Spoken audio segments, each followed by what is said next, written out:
Creativity, also known as the ability to make or otherwise bring into life something that's never seen before. Creativity, also known as the ability to make or otherwise bring into life something that's never seen before. Isn't it like amazing? That's how the world evolves. I love creativity, but 2 months ago, I found myself in a place where I couldn't just be creative. Like my creativity was down bad, crying at the gym. Like it was non-existent, and I found myself in a creative rut, and I was like, I'm sure I'm not the only one.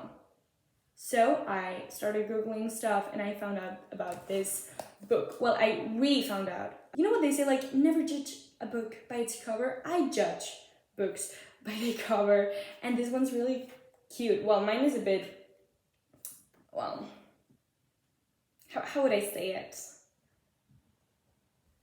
It's thick. This book's really thick, and the chapters are really short. They're like 3 to 5 pages, most of them, and I like it because I have 0 attention span. But I must confess that I started reading it wrong. This is not a book you can start and finish in one sitting. It's not an all-nighter type of book. You're gonna wanna leave it right there, and then, I don't know, when you need inspiration, creativity, when you just are bored or anything, just open it and you're like, okay, let's talk about 3 years after the manifest. Oh my god, that's interesting. An idea came up in my head, and then you start working or creating. It's a tool. It's not a piece of literature. It's not something that you read it and that's it. It's something that you have to have it there all the time and to open whenever you feel like you need a spark of creativity. While you're reading the book, you feel like you're entering in a church. You feel this weird mental state of like being in a church. And I'm not even religious, but it just felt like being inside a religious place or a sacred place. I don't know. You get that sense. And it's cool because you're relaxed. You're really relaxed while reading this book. It's really calming. So whenever you feel stressed, you need creativity, just open this book and be like, greatness. Imagine going in it's really good as a coffee table book to have right there, and then you just browse it. So it's a tool rather than a piece of entertainment or education, I would say. Then, now for the second part of this video, I want to talk about like the things that I got from this book. Because yeah, I've read it all. It's at the end of this video, I'm going to tell you how you would, like what would be a great idea for you to follow up, like a guide to reading this book. That's what I'm going to tell you in a few minutes.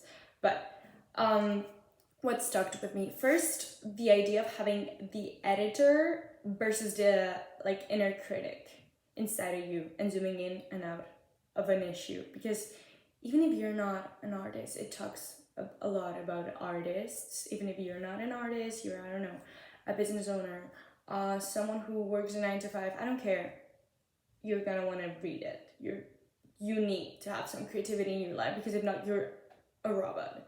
You become a freaking robot, and I don't think people want to be robots. They want to have some critical thinking, and I believe that creativity is the root of critical thinking, or a really good steroid for critical thinking. So the editor is someone who just comes, edits the issue, finds a solution to the problem, and it's like, okay, you could do that to make it better, or that's not the best thing out of your piece of work, but you could do that. The inner critic is someone that comes inside your head and it's like, that's disgusting, that's gross, you're never gonna do it. Of course you weren't gonna do it, because it's just not it. That's the inner critic, the like self-sabotage person inside of your head. And the editor, it's someone who wants you to be better and tells you what's wrong to become better. And that's how you zoom in and you zoom out other problems to solve them. And that's a really interesting concept, because you can rationalize your feelings. There's a good and a bad side of rationalizing your emotions, but this book talks about the good side about how to say, hey, it's okay that you have self-doubt about something that you've created, but that doesn't mean it's bad. And that you come upon like some issues during the process, that doesn't mean that you're not gonna succeed. That just means that you're gonna have to put the work in, or you're gonna change the way you do stuff. And that's cool. That's a really good thing to tell people.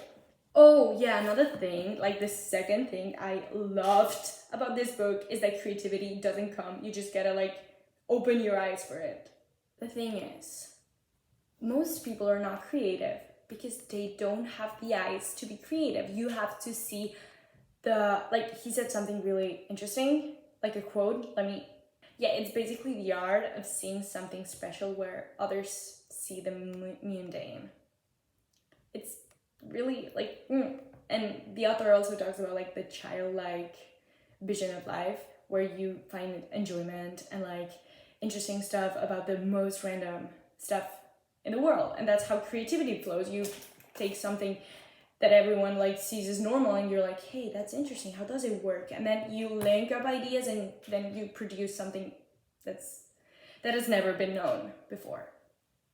And creativity and innovation is what actually moves the world, but most of us don't have creativity in our veins, which is sad because it's something that we can become really creative if we just see life through the right lenses. And those right lenses are just having your eyes open and thinking about everything, like being present in the moment and being like, oh my god, what's that? Wow. Being curiosity. I believe curiosity is the thing that makes you creative. And with creativity comes the critical thinking that I said, and you become a better person, and that's it.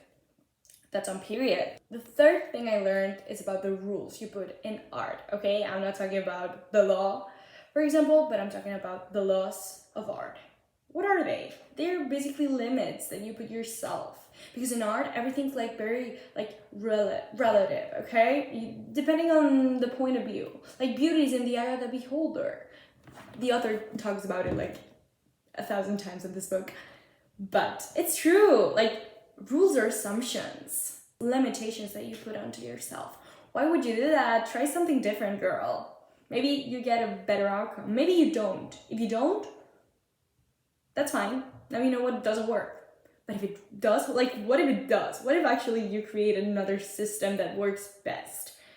That's creativity at its finest. And I would love to be that person who did that. Actually, I want to be so fucking creative that I'm gonna use this book quite often.